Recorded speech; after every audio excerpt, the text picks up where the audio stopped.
Jésus n'a pas regardé son égalité avec Dieu comme une proie arrachée, chers frères et sœurs. Alléluia.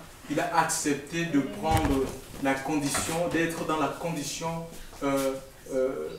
humaine, d'accepter ce corps d'homme, d'accepter d'être serviteur, chers frères et sœurs, et ceci volontairement. Et je voudrais vous dire en ce soir que nous serons confrontés, qu'on le veuille ou pas, à faire des choix, chers frères et sœurs.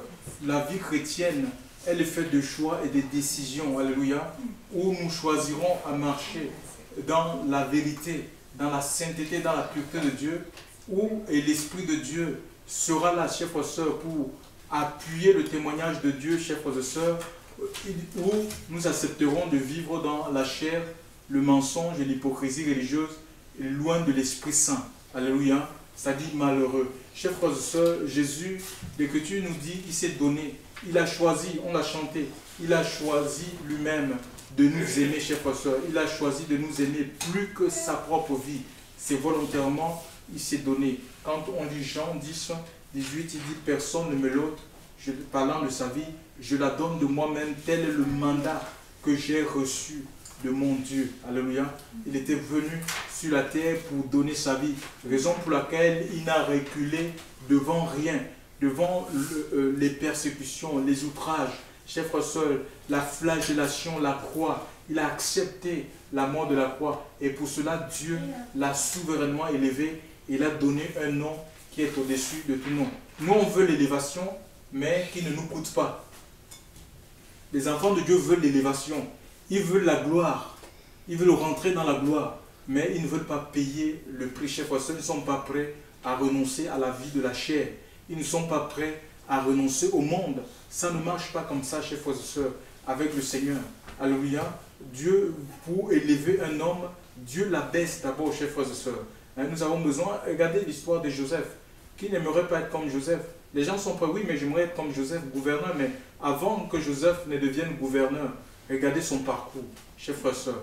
Il s'était lié dans les chaînes qu'il est allé, qu'il se retrouvait en Égypte, esclave dans la maison de Potiphar. Plus tard, accusé à tort, chers frères et sœurs. Le monde nous accusera à tort, et c'est normal même qu'on nous accuse à tort, chers frères et sœurs. Il ne faut pas chers frères et sœurs, que le monde nous accuse à raison. On peut nous accuser à tort. Et c'est normal, Dieu sera là pour se glorifier, chers frères et sœurs. Dans notre vie, ne nous laissera pas tomber. Amen. Il faut que le monde nous accuse à tort, pas à raison. Il a été accusé à tort dans la maison de Potiphar, chers frères et sœurs. Il se retrouve dans la grande prison, la prison de Pharaon. Et c'est là que Dieu l'utilisera, n'est-ce pas, dans l'explication des rêves, chers frères et sœurs. Et par la suite, il se retrouvera la deuxième personnalité, n'est-ce pas, de l'Égypte. Ce n'est pas facile, chers frères et sœurs. La vie d'enfant de Dieu est jalonnée d'épreuves. Et les épreuves sont même là pour nous permettre de grandir, d'aller plus loin. Chers frères et sœurs, ça sera la prédication un peu de ce soir. Si on aime notre vie, je vous assure, si on aime vivre dans la chair, si on veut épouser le monde, on ne grandira pas. Je vous assure, on sera des religieux. On va chanter et il n'y aura rien en nous de Dieu, chers frères et sœurs. Alléluia. Mais ce n'est pas la volonté de Dieu. La vie, notre vie doit refléter qui il est. Alléluia. On doit aller de croissance en croissance, chers frères et sœurs, de progrès en progrès, chers frères et sœurs, et de transformation en transformation, de gloire en gloire, comme le Seigneur, l'Esprit. Alléluia. Il faut qu'on découvre chaque jour, chers frères et sœurs, marchant avec le Seigneur, un autre aspect de qui il est. Alléluia. Nous allons ouvrir la Bible dans le livre du prophète Ésaïe, Ésaïe chapitre 54. Écoutez ce que le Seigneur dit. Ésaïe 54, verset 2. Le verset 2, il est dit ceci. Ésaïe, vous êtes avec moi? Ouais. Ésaïe 54, il est dit ceci. Ésaïe 54, le verset 2. Élargis le lieu de ta tente et qu'on étende les tentures de tes tabernacles. N'épargne pas. Allonge tes cordages et affermis tes pieux. Je reprends. élargis le lieu de ta tente et qu'on étende les tentures de tes tabernacles, n'épargne pas, allonge tes cordages et affermis tes pieux. Chers frères et sœurs, dans le Seigneur, chacun de ces verbes décrivent une action, n'est-ce pas, d'expansion. Chacun de ces verbes décrivent une action d'étirement, hein? Ouais, une action d'étirement ou de déploiement, chers frères et sœurs, dans le Seigneur. Le déploiement préalablement, le déploiement d'élargissement de limites préalablement établies. Ça veut dire qu'il y a des limites qui sont établies. Et le Seigneur dit non, maintenant, il faut que vous avancez, que tu étendes ces limites. Que nous, on ne peut pas se limiter à ce que nous sommes. On ne peut pas nous contenter de là où nous sommes, peut-être sur le plan spirituel, même sur le plan numérique, et dire que bon voilà, on est déjà une église de maison, c'est formidable, il y a du monde dimanche qui vient et bon allez, c'est fini. Donc on est bien comme ça. Ce n'est pas la volonté, je ne crois pas que c'est la volonté de Dieu, chers frères et sœurs. Le Seigneur a dans son cœur le salut des nations. Dieu a dans son cœur le salut de tous les âmes, chers frères et sœurs. Et ce n'est pas nous qui définissons qui doit être sauvé, qui ne doit pas être sauvé, qui ne doit pas l'être. Alléluia. Dieu veut sauver tous les hommes et c'est sa volonté. Sa volonté, c'est que tous les hommes soient sauvés et parviennent à la connaissance de la vérité. Raison pour laquelle il a donné ce qu'il avait de plus cher, Jésus. Il est la preuve de l'amour de Dieu. Il est la manifestation de l'amour de Dieu, chers frères et sœurs, pour l'humanité. Chers frères et sœurs, et Dieu a tant aimé le monde, nous dit l'Écriture, et qu'il a donné son Fils unique, tout ce qu'il avait de plus cher, chers frères et sœurs, afin que quiconque croit en lui, quiconque se trouvera dans le monde, chers frères et sœurs, c'est dans Jean chapitre 3, verset 16. Car Dieu a tant aimé le monde qu'il a donné son Fils unique, afin que quiconque dans le contexte n'est pas mis pour les oiseaux du ciel, les poissons de la mer, les bêtes des champs, chers frères et sœurs. Ce sont des hommes et des femmes qui sont séparés de Dieu, chers frères et sœurs, à cause du péché. C'est le péché qui sépare l'homme de Dieu. Et le diable utilise le péché, chers frères et sœurs, pour éloigner davantage les hommes de Dieu. C'est l'âme de prédilection de Satan, le péché. Chers frères et sœurs, et Dieu ne veut pas la mort des hommes. Il ne veut personne en enfer, parce qu'en fait, l'enfer, le mot enfer n'existe pas dans la Bible. La Bible parle du lac de feu, chers frères et sœurs, et de soufre. Dieu ne veut pas que l'homme qui a été créé à son image, selon sa ressemblance, aille dans ce lac de feu et de soufre, parce que le lac de feu et de soufre a été créé pour le diable et ses démons. L'homme ira là-bas parce que tout simplement il refuse la main tendue de Dieu. Et le Seigneur nous dit, chers frères et sœurs, en tant qu'Église du Seigneur, il nous demande, chers frères et sœurs, de nous élargir, de nous répandre, chers frères et sœurs, de nous déployer, chers frères et sœurs. Voilà, donc ça parle du témoignage. Le Seigneur ne nous a pas appelés à nous bunkériser dans nos maisons, chers frères et sœurs, et à vivre un salut égoïste. Alléluia. Il dit, ne retiens rien. Je crois que le dernier verbe dira, ne retiens rien. C'est le propre de l'homme, de retenir tout pour lui. On ne vit pas sa foi de manière égoïste, chers frères et sœurs. Si Dieu nous a pardonné en Christ, c'est pour que non seulement nous soyons en capacité de nous pardonner les uns les autres, mais que nous puissions, chers frères et sœurs, annoncer le pardon de Dieu à ceux-là qui sont dans le monde. Dieu se plaît à pardonner. Si le Seigneur nous a communiqué la paix, si Dieu nous a communiqué la paix en Christ, c'est pour que nous soyons en paix, déjà les uns les autres, chers frères et sœurs. Parce que la Bible dit, c'est l'apôtre Paul, il va parler à l'église des Galates, que si vous vous mordez les uns les autres, prenez garde que vous ne soyez détruits les uns les autres, chers frères et sœurs. Alléluia. Dieu nous a donné, si Dieu nous a sauvés en Christ, c'est pour que nous soyons des instruments, chers frères et sœurs, des instruments pour amener effectivement les âmes à rentrer dans le salut de Dieu. Alléluia. Donc nous devons à temps et à contre-temps, chers frères et sœurs, partager le message d'amour de Dieu. Nous devons, rien ne doit nous arrêter. Sur quelques prétextes, il n'y a pas de prétexte des excuses qui tiennent devant le Seigneur, chers frères et sœurs. Alléluia. Le monde va mal. Le monde va mal et Dieu nous a établis, chers frères et sœurs, pour effectivement apporter la solution à ce monde qui se meurt. Les gens sont sans solution, chers frères et sœurs. Hein? Et Dieu nous a donné le message, l'évangile, chers frères et sœurs. C'est un remède contre le péché.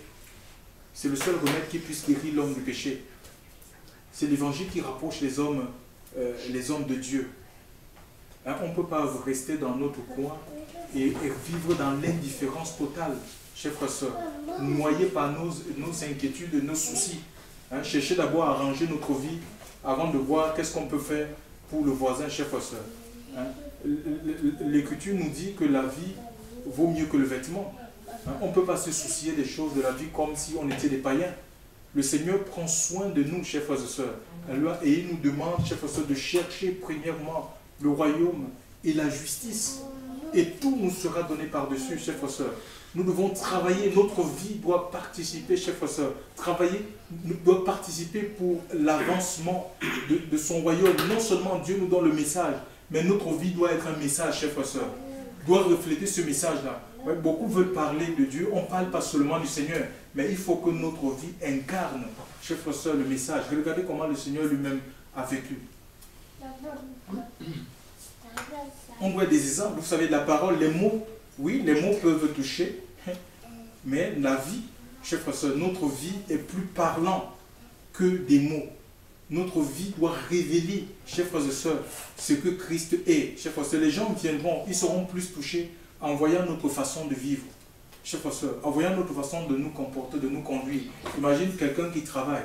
Tu ne peux pas dire que tu as le Christ et que tu bâcles ton travail ou tu commences après l'heure pour finir avant l'heure. Parce que les gens, le monde nous regarde. Les gens nous regardent, ils voient comment on fonctionne, chers frères et sœurs. Ce n'est pas, c'est un contre-témoignage. Je ne sais pas où on est dans l'immeuble, où on est un homme à problème.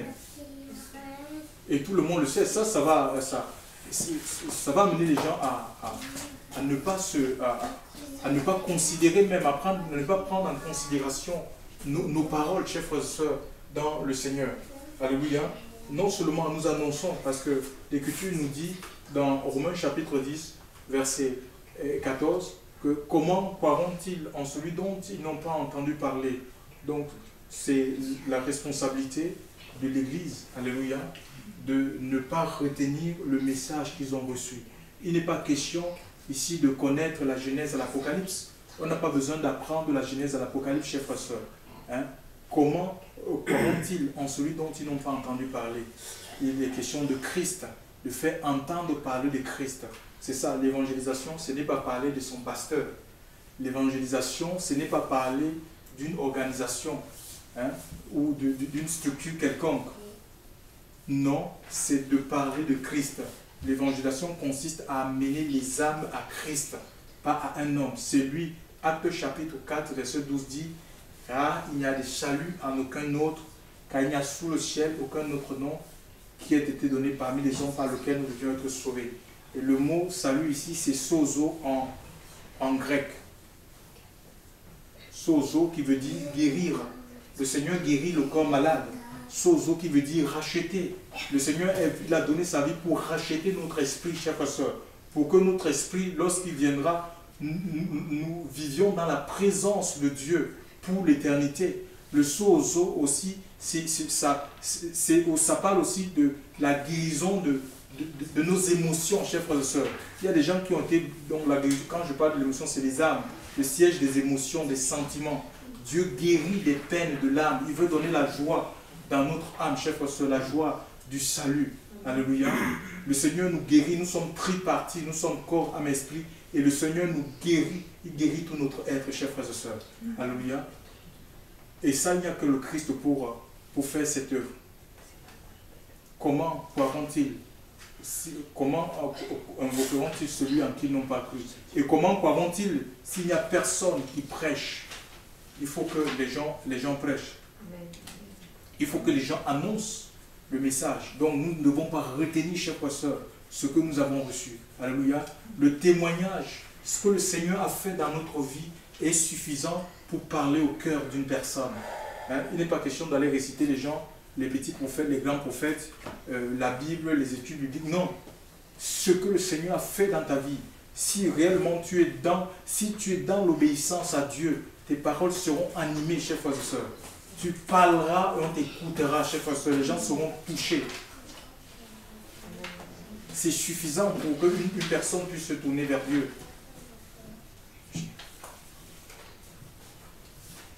Donc, et le Seigneur nous a placés, chers frères et sœurs, pour être, chers frères et sœurs, tout simplement à son service. Alléluia. Nous devons grandir, chers frères et sœurs. Nous devons laisser l'Esprit de Dieu grandir dans notre vie. Nous devons laisser en fait Dieu grandir en nous. Et ça demande tout simplement qu'on s'adonne, chers frères et sœurs, que notre vie, tout notre être, chaque jour, chaque instant, chers frères et sœurs, tende vers Dieu. Vers qui notre être tend-il, chers frères et sœurs? C'est la question, c'est toute la question. Si notre être tend vers d'autres choses, vers d'autres dieux, parce qu'il y a des dieux dans ce monde, chers frères et sœurs, tout ce qui passe avant le Dieu véritable dans notre vie peut devenir un Dieu. Qu'est-ce qui passe avant le Dieu véritable dans notre vie? C'est des choses qui nous empêchent de grandir, de croître, chers frères et sœurs. Ma Bible me dit, Luc chapitre 2, verset 52, que Jésus croissait. La vie chrétienne est une vie de croissance, ou la vie d'enfant de Dieu est une vie de croissance.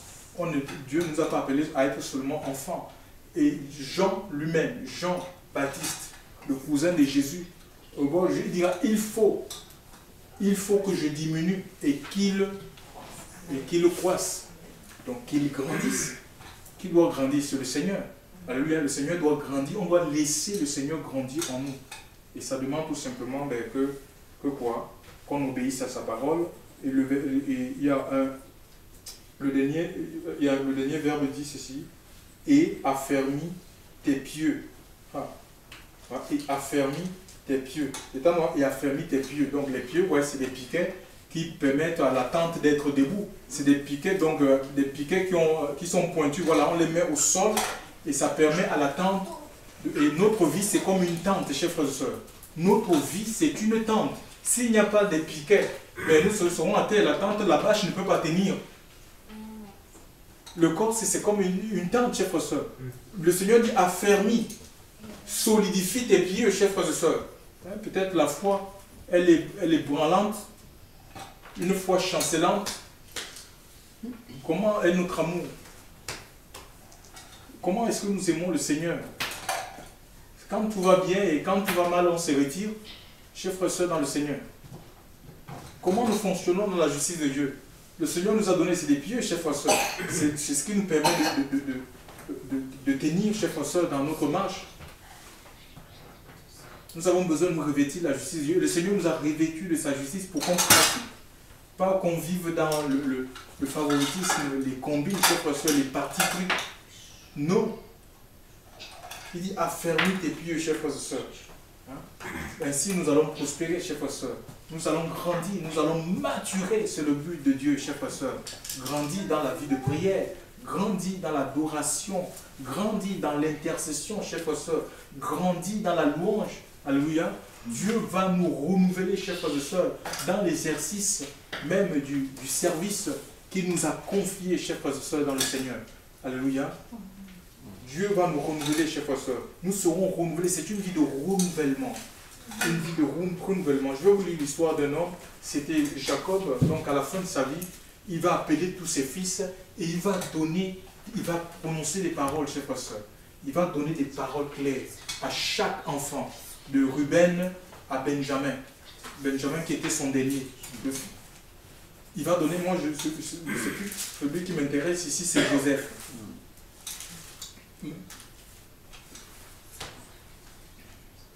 Dans Genèse 49,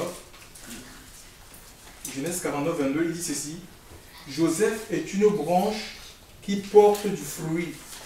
Une branche qui porte du fruit près d'une fontaine. Il dit, Joseph, c'est une branche qui porte du fruit. On peut dire que Joseph est un sarment qui porte du fruit. Pourquoi? Parce que le sarment est attaché au cep et il est ici question d'une fontaine. Il dit, Joseph est une branche qui porte du fruit, une branche qui porte du fruit près d'une fontaine. Hein, chers frères et sœurs, de porter, d'être fructueux, chers frères et sœurs, d'être fructueux, d'être fécond, alléluia, d'être fécond. Une branche qui porte du fruit d'une fontaine, ses rameaux poussent par-dessus la muraille. Hein, ça veut dire que la muraille, c'est comme quand on parle de muraille, ça nous parle un peu de clôture, c'est la protection. C'est peut-être une muraille, ça peut être comme une barrière, où ben, on verra où est-ce que tu vas aller, où on verra où tu n'arriveras pas. Il y a des barrières comme ça qu'on peut mettre sur au-devant de nous. On verra ce qui va devenir. Mais le Seigneur dit, parce que tu es où? Parce que tu es près de cette fontaine-là, où tu es planté sur la source d'eau vive qui est Christ, chers frères et sœurs, il n'y a rien qui va empêcher ta croissance, ton développement spirituel. Alléluia. Notre capacité, Église du Seigneur, notre capacité ou notre promptitude à apprendre, notre capacité à apprendre, notre croissance, voilà, notre croissance dépend de notre capacité à apprendre et à obéir tout simplement à la parole de Dieu. Ouais, la croissance spirituelle. Il n'y a pas de clés, que personne ne vous trompe. Hein. Il n'y a pas de clés, il n'y a pas de techniques qui tiennent. Nous, aujourd'hui, on cherche des recettes. Il n'y a pas de recettes qui tiennent, chers frères et sœurs. Notre capacité à grandir dans les choses de Dieu, ça dépend de, n'est-ce pas, la promptitude à apprendre tout simplement et à obéir à ce que Dieu dit dans sa parole. Quand Dieu parle, il faut tout simplement obéir. Alléluia. Et le Seigneur ne veut pas que nous menions une vie routinière, une vie monotone, que nous soyons stagnants. Non, il veut, chers frères et sœurs, qu'on grandisse, qu'on se développe, chers frères et sœurs, qu'on se multiplie, chers frères et sœurs, et que notre vie soit vraiment une source de bénédiction, chers frères et sœurs, pour les autres. Que son nom soit béni ce soir et qu'il nous aide, chers frères et sœurs, à ne pas être des auditeurs oublieux, qu'on vient, on écoute et puis on retourne à notre ancienne vie. Alléluia. Vraiment qu'on se pose les vraies questions. Alléluia. Le Seigneur veut qu'on grandisse. Alléluia. Qu'on grandisse jusqu'à atteindre la stature parfaite de Christ, jusqu'à ce que l'amour soit parfait en nous. Et l'Écriture nous dit que l'amour parfait bannit toute crainte. Il n'y a pas de crainte dans l'amour. Alléluia. Vraiment qu'on est prêt à tout accepter par amour pour le Seigneur. On est prêt, même si Dieu nous demande des choses peut-être qui nous paraissent difficiles, insurmontables aux yeux des hommes, que nous avons été travaillés, nous avons accepté l'œuvre de Dieu dans notre vie et qu'on est prêt à suivre la voie du Seigneur. Peu importe les conséquences, chers frères et sœurs, peu importe ce que les gens peuvent nous dire, même si on est incompris, alléluia, que rien ne puisse nous arrêter. Alléluia, gloire à Dieu, parce qu'avec Dieu, on a toujours à découvrir la vie d'enfant de Dieu, où la marche avec le Seigneur est pleine d'émerveillements. Alléluia, elle est pleine d'émerveillements, c'est difficile, il peut arriver qu'on réchigne, chers frères et sœurs, mais je vous assure, à la fin on est émerveillé de voir comment le Seigneur agit, de voir comment le Seigneur transforme les situations. À lui soit toute la gloire. Amen.